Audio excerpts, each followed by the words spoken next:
Gempa barusan terjadi tanggal 28 September.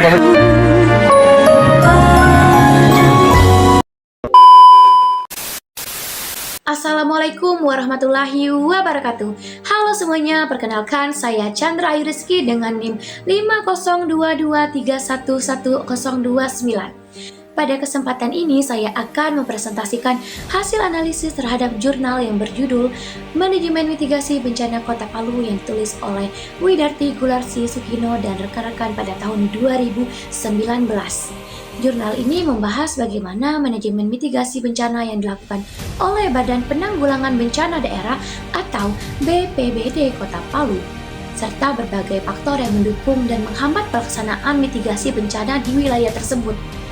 Topik ini sangat penting karena Indonesia merupakan negara yang memiliki tingkat kerawanan bencana yang tinggi.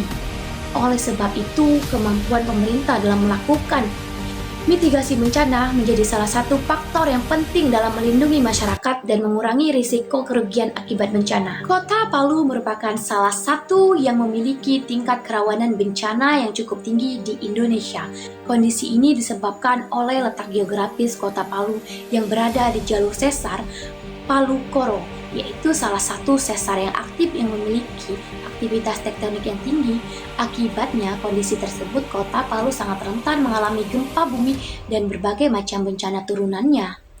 Pada tanggal 28 September tahun 2018, terjadi gempa bumi yang berkekuatan 7,4 skala Richter yang mengguncang wilayah Palu dan sekitarnya.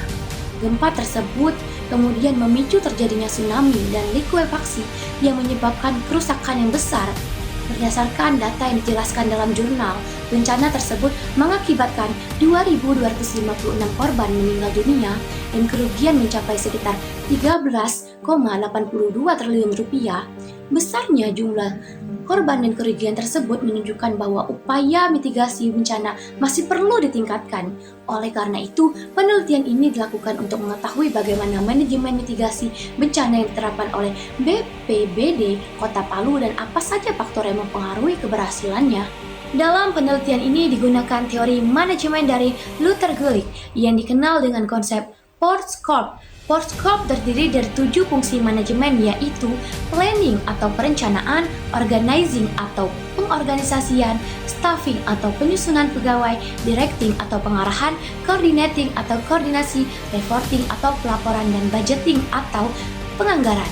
Melalui 7 indikator tersebut, peneliti menganalisis bagaimana BPBD Kota Palu menjalankan tugasnya dalam upaya mitigasi bencana. Penelitian ini bertujuan untuk mengetahui bagaimana manajemen mitigasi bencana yang dilakukan oleh BPBD Kota Palu serta faktor-faktor yang mendukung dan menghambat pelaksanaannya. Hasil penelitian menunjukkan bahwa BPBD Kota Palu telah melakukan berbagai upaya mitigasi seperti yang pertama, pelatihan dan simulasi kebencanaan, yang kedua, pembentukan kelurahan tangguh bencana, yang ketiga, pemasangan rambu-rambu evakuasi, yang keempat, penyediaan titik kumpul evakuasi, dan yang terakhir, koordinasi dengan berbagai instansi pemerintah dan masyarakat. Namun, penelitian ini juga menemukan bahwa pelaksanaan mitigasi tersebut belum berjalan secara maksimal. Beberapa program belum mencapai target yang telah ditetapkan. Sistem peringatan dini masih terbatas, terutama untuk tsunami. Selain itu, terdapat kendala dalam koordinasi antar instansi, sehingga proses penanganan bencana seringkali berjalan lambat. Masalah lainnya adalah keterbatasan anggaran yang menyebabkan beberapa program tidak dapat dilaksanakan secara optimal. Menurut saya, penelitian ini menunjukkan bahwa mitigasi bencana tidak hanya bergantung pada kondisi alam, tetapi juga pada kesiapan pemerintah dan masyarakat dalam menghadapi risiko bencana.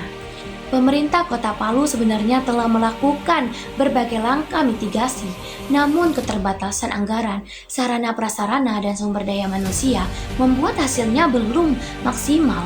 Oleh karena itu, diperlukan komitmen yang lebih kuat untuk meningkatkan kualitas mitigasi bencana. Selain itu, masyarakat juga memiliki peran penting dalam mitigasi bencana. Edukasi dan pelatihan kebencanaan perlu dilakukan secara rutin agar masyarakat mengetahui langkah yang harus dilakukan ketika terjadi bencana.